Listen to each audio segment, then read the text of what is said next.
মোৰ গান জলে শত যুগৰ কত অভিমান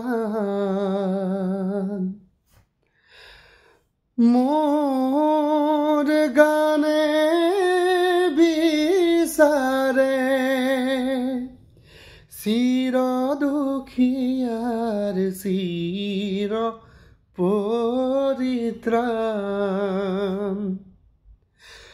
মোৰ গান জলে শত যুগৰ কত অভিমান। আজি শিল্পী দিৱস। মই এই গীতৰ কলিটিৰে আমাৰ শিল্পীজনাক ৰূপকোঁৱৰ জ্যোতিপ্ৰসাদ আগৰৱালাদেৱক শ্ৰদ্ধাৰে সোঁৱৰিছোঁ।